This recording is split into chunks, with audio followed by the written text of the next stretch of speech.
हम अपनी बेटी बहू के नौकर बनकर नहीं रहेंगे। साहिल और रीवा दोनों इंजीनियर थे। दोनों की शादी हुए 2 साल बीते थे। साहिल विभा जी और अनुराग जी का इकलौता बेटा था। उनकी एक बेटी भी थी, कोमल, जिसकी शादी 4 साल पूर्व हो चुकी थी। कुल मिलाकर विभा जी और अनुराग जी अपनी जिम्मेदारियों को पूरा कर चुके थे, अपने दोनों बच्चों को अच्छी परवरिश देकर और उनका विवाह कर। अब दोनों बच्चे अपने अपने परिवार में खुश थे। विभा जी और अनुराग जी की बेटी कोमल भी एक स्कूल टीचर थी और अपने ससुराल में थी। कुल मिलाकर विभा जी और अनुराग जी को लगता था कि अब उनकी सारी जिम्मेदारी पूर्ण हो चुकी है और अब वह चैन की जिंदगी जी रहे थे और अपनी जिंदगी को भरपूर एंजॉय कर रहे थे। साहिल और रीवा भी विभा जी और अनुराग जी यानी अपने माता पिता का बहुत ख्याल रखते थे। उन्हें कभी किसी प्रकार की कोई तकलीफ नहीं होने देते थे। घर में हर काम के लिए दाई नौकर थे। क्योंकि रीवा भी ऑफिस जाती थी, इसीलिए उसने खाना बनाने के लिए एक कुक भी रखा था।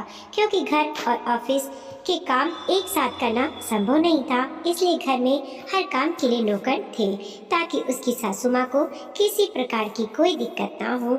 अभी उनके बच्चे नहीं हुए थे, क्योंकि विवाह को सिर्फ 2 वर्ष हुए थे और वह कुछ और समय चाहते थे। अभी वह खुद को थोड़ा और स्टेबलिश करना चाहते थे, बच्चा करने से पूर्व। साहिल और रीवा बहुत दिनों से प्रयासरत थे कि उनकी जॉब अमेरिका में लग जाए। किस्मत और मेहनत ने उनका साथ दिया।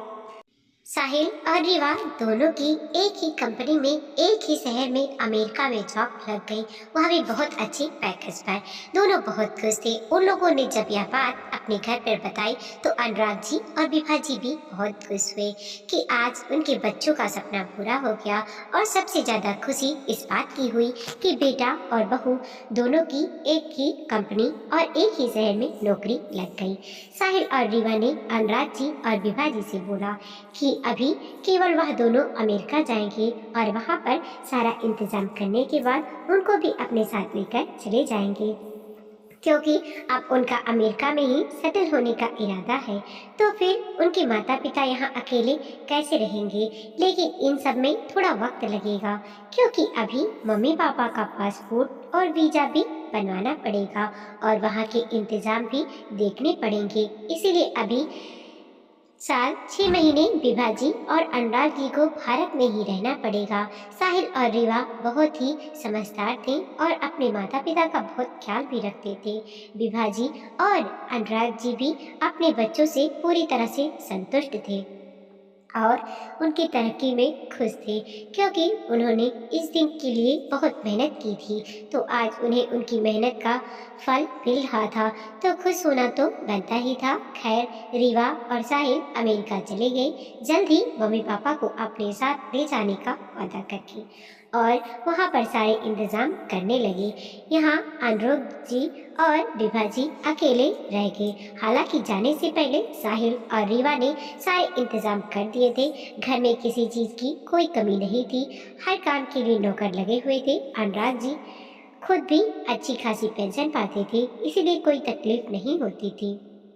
अपना घर था, अच्छी जमा पूंजी थी, सब कुछ था। लेकिन कहते हैं ना, दूसरों की खुशियों से अक्सर लोग चलते हैं, खास करके जो अपने होने का दिखावा करते हैं, क्योंकि उन्हें दूसरों की खुशियाँ कभी बर्दाश्त नहीं होती, ना ही वह दूसरों के बच्चों को तरक्की करते देख बर्दाश्त कर पाते हैं।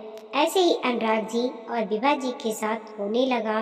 जल्दी पास पड़ोसी और नाते रिश्तेदार ने विभा जी और अनुराग जी के कान भरने शुरू कर दिए। देख लो, एक ही बेटा था, बहू उसे लेकर अमेरिका फुर्र हो गई ना। यही तो उसकी चाहत थी। अब तुम लोगों को कोई देखने वाला नहीं। बहुत गुमान था ना अपने बेटे बहू पर। देखो, तुम्हारे बेटे को लेकर तुम्हारी बहू उड़ गई ना। तुम बहुत बहू को अपनी बेटी माना था ना। कोई बहू कभी बेटी नहीं बन सकती। आखिर अपनी सच्चाई दिखा दी ना। तुम भले ही अच्छी हो, तुम्हारे बेटे बहू अच्छे नहीं हैं। अगर बेटा अच्छा होना भी चाहे तो बहू कभी होने नहीं देगी। अब वह लोग कभी यहाँ नहीं आने वाले, और अगर आएंगे भी तो सिर्फ तुम लोगों की संपत्ति के लालच में, और उन्हें तुमसे कोई लेना देना नहीं। यही करते हैं बेटे ज़्यादा पढ़ लिख लेने के बाद। तुम लोगों को उन्हें विदेश जाने ही नहीं देना चाहिए था। और पता नहीं क्या क्या बात विभा जी और अनुराग जी के कानों में भरने लगी। अगर विभा जी और अनुराग जी उन बातों का विरोध करते तो वह और भी 10 बातें अपनी बातों के समर्थन में बोल देते और फिर वह चुप हो जाते। और जब लगातार कोई बात कान में डाली जाए तो थोड़ा बहुत सच तो लगने ही लगता है, भले ही वह कितना भी झूठ हो। साहिल और रीवा फोन पर लगातार विभा जी और अनुराग जी के संपर्क में रहते थे और उनकी खैर खबर रखते थे, लेकिन यहाँ के लोग लगातार उनका ब्रेन वॉश कर रहे थे।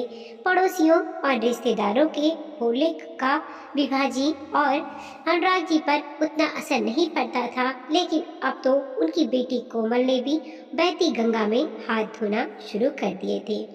कोमल को शुरू से ही नहीं पसंद था कि उसकी माँ उसकी भाभी को इतना प्यार करती है और उसे इतने प्यार से अपने घर में रखती है, जबकि उसका अपनी सास के साथ कुछ खास अच्छा रिश्ता नहीं था।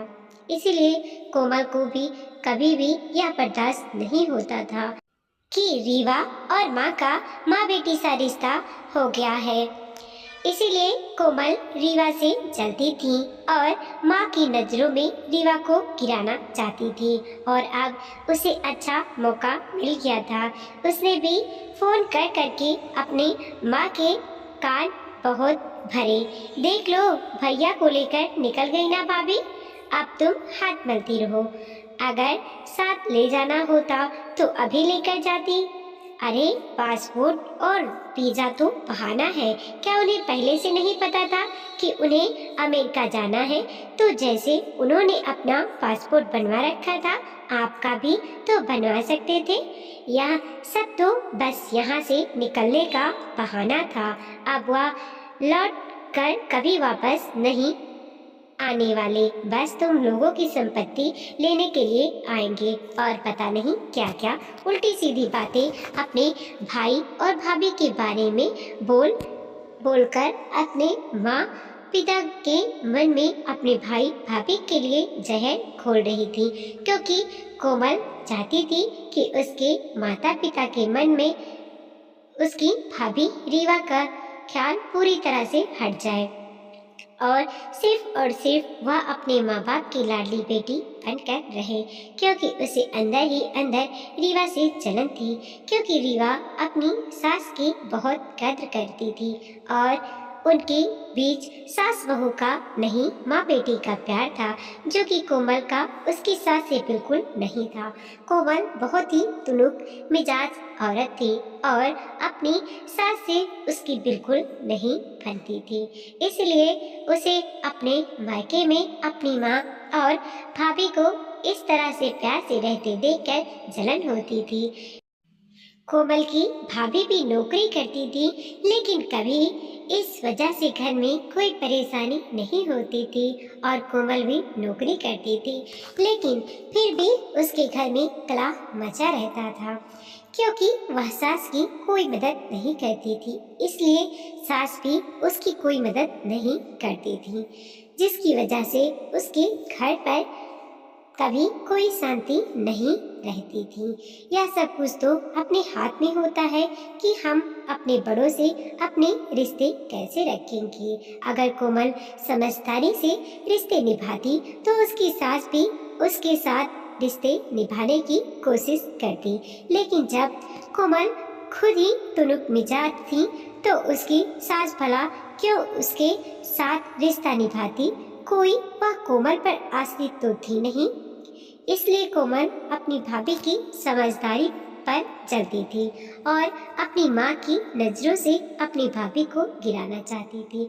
इसलिए लगातार भाई भाभी के खिलाफ अपने माता पिता के कान भर भर रही थी और लगातार इतने लोगों द्वारा अपने बेटे बहू की शिकायतें सुनकर धीरे धीरे अनुराग जी और विभा जी के मन में भी यह बात आने लगी कि उनके बेटे बहू ने उनके साथ सही नहीं किया और उन्हें धोखा देकर यहाँ से चले गए।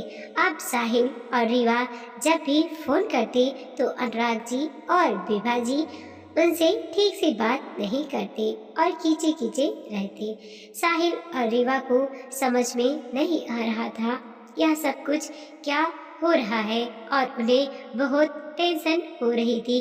फिर उन्हें लगा शायद वह अपने माँ बाप से दूर है और उनकी आदत नहीं अपने बच्चों से दूर रहने की, इसलिए शायद वह चिड़चिड़े हो गए हैं।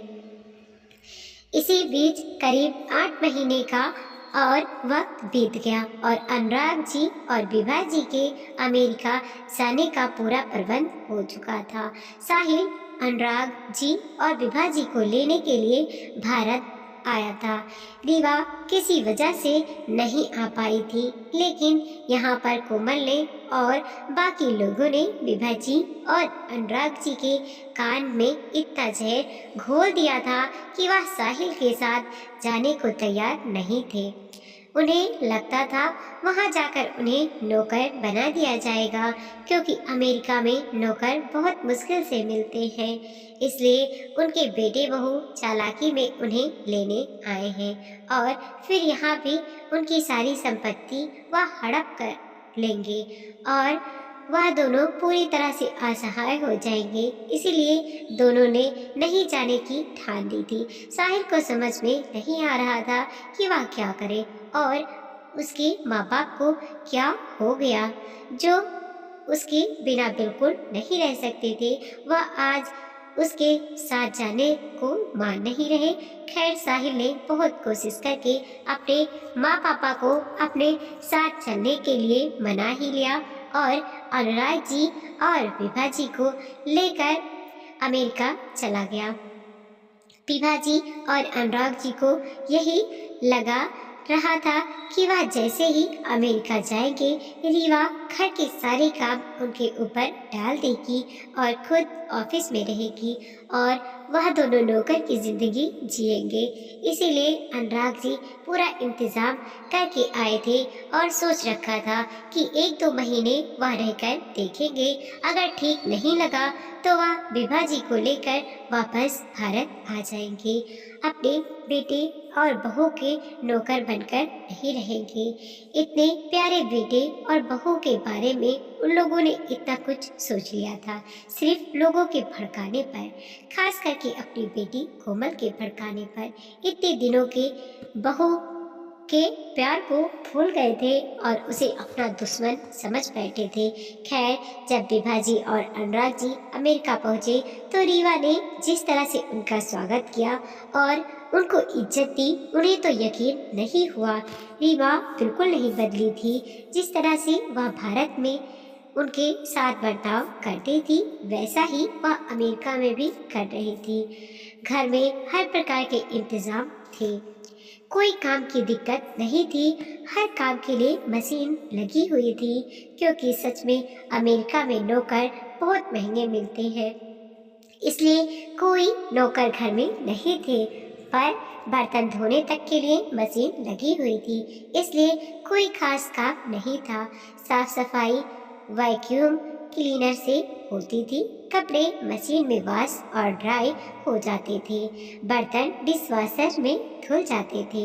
बस एक खाना बनाने का काम था, वह रीवा और साहिल मिलकर मैनेज कर लेते थे, क्योंकि रीवा की नाइट ड्यूटी थी और साहिल की डे, तो मिलकर काम मैनेज हो जाता था। कुछ काम रीवा कर लेती थी और कुछ काम साहिल।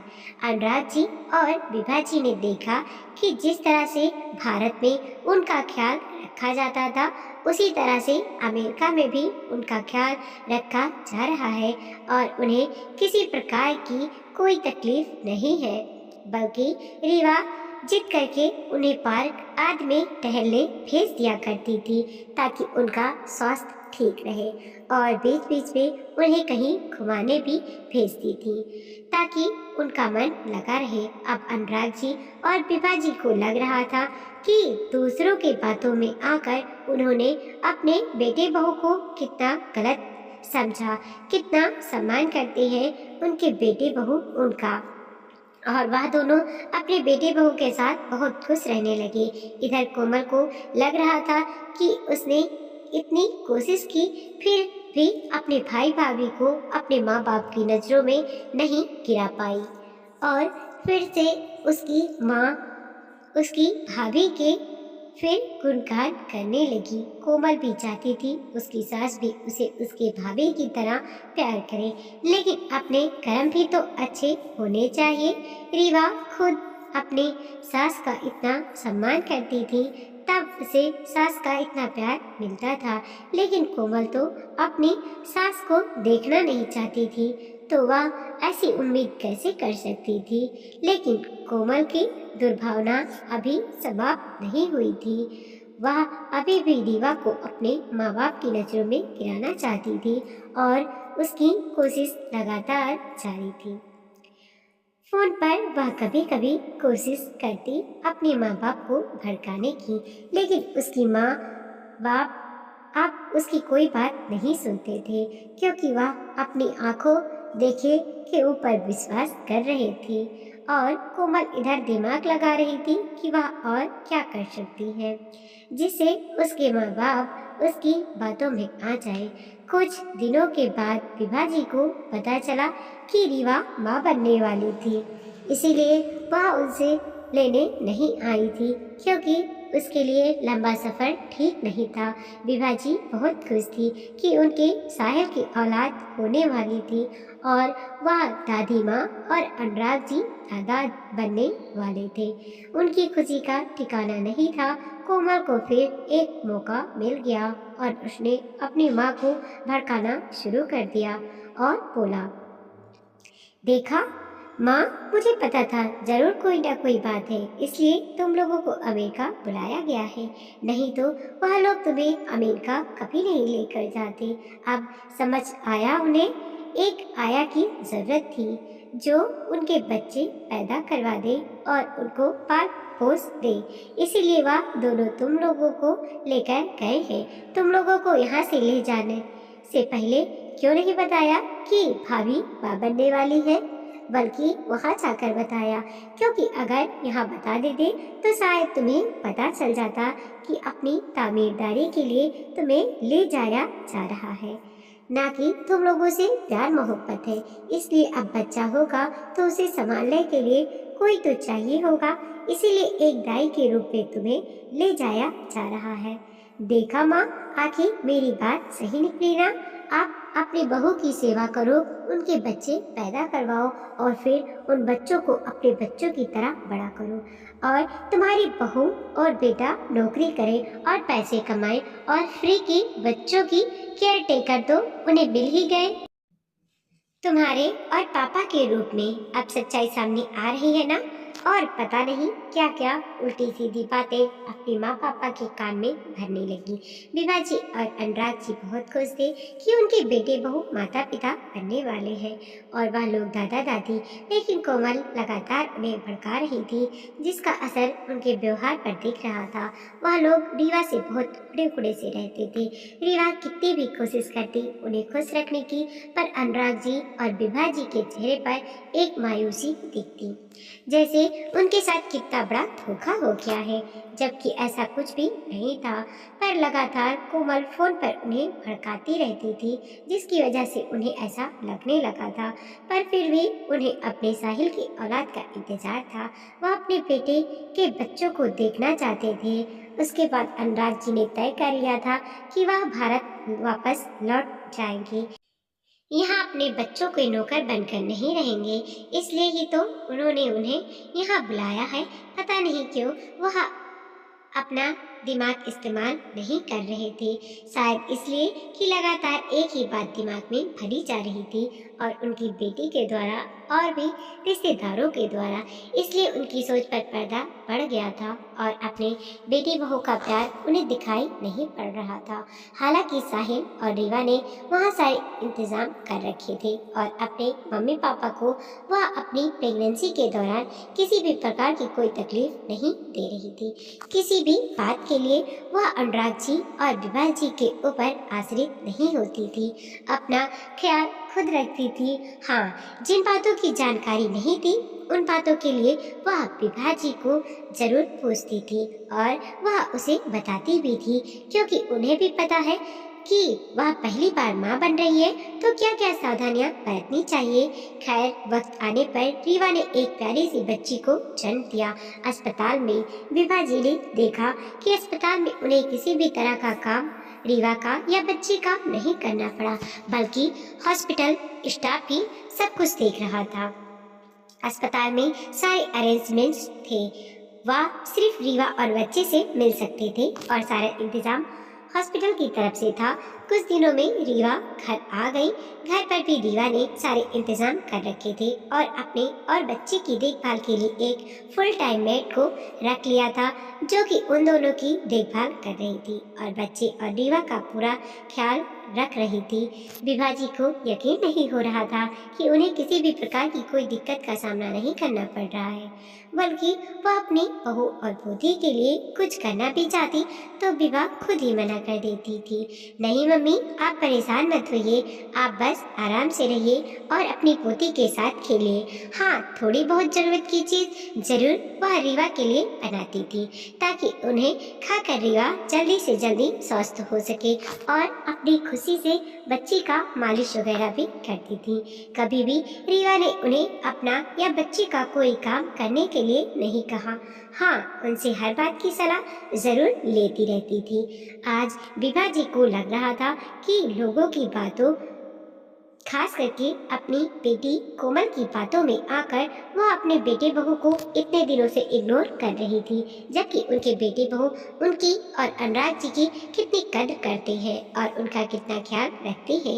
लेकिन लोगों ने पता नहीं उनके बारे में क्या क्या बातें उनके दिमाग में भर दी और अपने प्यारे बेटे बहू के प्यार को भूल कर लोगों और अपने बेटे की बातों में आकर उनसे कटे कटे रहने लगे थे।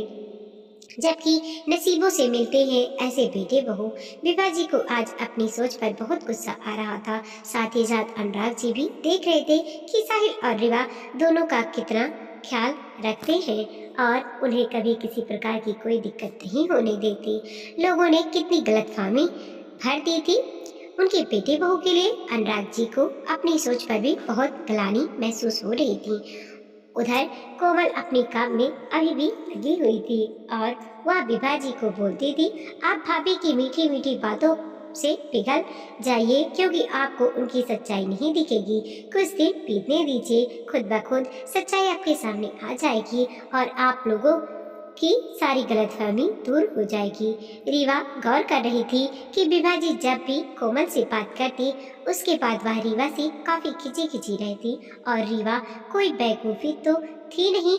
उसे बहुत अच्छे से समझ में आ रहा था कि कोमल ही उसके और उसके सास के बीच आग लगा रही है और माँ बाप को बेटे बहू से दूर कर रही है। लेकिन कुछ भी हो, कोमल उसकी ननद थी, उसके सास की सगी बेटी थी, तो वह एक बेटी के खिलाफ उसकी मां को कैसे बोल सकती थी। लेकिन अगर वह चुप रहती तो कोमल इसी तरह धीरे धीरे करके उसका घर तोड़ देती और उसके घर की सुख शांति बर्बाद कर देती। इसीलिए अब रीवा ने खुलकर विभा जी से बात करने की कोशिश की और एक दिन विभा जी अपनी पोती के साथ खेल रही थी। साथ में अनुराग जी भी थे, तो रीवा और साहिल उनके पास पहुंचे और थोड़ी इधर उधर की बात करने के बाद रीवा ने सीधे मुद्दे की बात की और बोला, मम्मी पापा, मैं आपसे एक बात करना चाहती हूँ। मैं पूछना चाहती हूँ कि क्या बात है। आप दोनों हम लोगों को इतना प्यार करते हो, फिर भी कभी कभी हम लोगों से खिंचे खिंचे रहते हैं। ऐसा लगता है कि आप यहाँ खुश नहीं हैं। क्या आपको यहाँ किसी बात की कोई कमी है? इस पर अनुराग जी और विभा जी ने कुछ नहीं बोला। रीवा ने बोला, माँ एक बात और मैंने गौर करती हूँ कि आप जब भी कोमल से फोन पर बात करती हैं उसके बाद आप मुझसे बहुत ही खिंची खिंची रहने लगती है। ऐसा क्या बोल देती है कोमल कि आपको मुझसे दूरी बनानी पड़ती है? मैं तो कभी ऐसी कोई गलती नहीं करती जिससे आप लोगों को दुख हो और मैं नहीं चाहती कि आगे इन सब बातों की वजह से हम लोगों के बीच कभी भी कोई गलतफहमी हो, इसलिए बस साफ साफ बात करना चाहती हूँ। साहिल ने भी बोला, पापा मैं भी बहुत दिनों से गौर कर रहा हूँ, आप लोगों ने हम लोगों से एक दूरी बनाकर रखी हुई है। आखिर क्या बात है? ऐसी क्या गलती हो गई हमसे? अनुराग जी ने अपने दिल की बात और पड़ोसी और रिश्तेदारों द्वारा कही गई बात साहिल और रीवा से कह दी और साथ ही कोमल कूट कूट कर इतने दिनों से जो कुछ विभा जी के मन में भर रही थी वह सारी बातें भी साहिल और रीवा से कह दी। यह सब सुनकर साहिल और रीवा हिल गए और बोले, मम्मी पापा हम आपकी औलाद हैं और आप हमें अच्छे से जानते हैं। क्या आपको लगता है हम ऐसा कुछ कर सकते हैं? दूसरों का तो काम होता है दूसरों के घर में आग लगाना, अपने घर की आग कोई नहीं देखता। आपको क्या लगता है जो बच्चे विदेश में रहते हैं वही अपने माँ बाप को इग्नोर करते हैं? जिन बच्चों को अपने माँ बाप को इग्नोर करना रहता है वह उनके साथ रहकर भी कर देते हैं, लेकिन कोई अपने घर का किस्सा नहीं बताता। लेकिन अगर किसी और के घर में सब कुछ अच्छा चल रहा है तो लोगों को दुख जरूर होता है। जिन पड़ोसी और रिश्तेदारों ने आपको हमारे खिलाफ भड़काया है उनके खुद के बेटे बहू से उनकी नहीं बनती, और जरूरी नहीं इसमें गलती बेटे बहू की ही हो। उनकी सोच ही ऐसी है कि उन्होंने कभी बेटे बहू को अपनाया ही नहीं। बहू को अपनी बेटी की जिंदगी में बर्दाश्त ही नहीं कर पाते और फिर गलतियां बेटे बहू में निकालते हैं। खुद में कोई परिवर्तन नहीं लाना चाहती और सारी गलतियां बेटे बहू के सर पर डाल दी जाती है। खुद में कोई बदलाव लाते नहीं और अपने बेटे बहू के ऊपर इल्जाम लगाते हैं कि वह अपने माँ बाप की कद्र नहीं करते और बुढ़ापे में उनकी सेवा नहीं करते। लेकिन जरूरी नहीं है कि हर बेटा बहू ऐसा ही करे। माँ बाप कई बार गलती सास ससुर की भी होती है पर वह अपनी गलती नहीं मानते और बेटे बहू के सिर पर सारी गलतियां ठोक देते हैं। हमारे साथ ऐसी दिक्कत नहीं है, ना कभी होगी, क्योंकि आपने भी खुद को समय के अनुसार परिवर्तित करके हमारे अनुरूप खुद को ढाला है और हम भी खुद को आपके अनुरूप ढालने की कोशिश करते हैं जहां जरूरत होती है। आप दोनों खुद में परिवर्तन करते रहते हैं और जहां जरूरत होती है हम दोनों अपनी सोच बदलते हैं, इसीलिए हमारे बीच कभी कोई दिक्कत नहीं होती ना।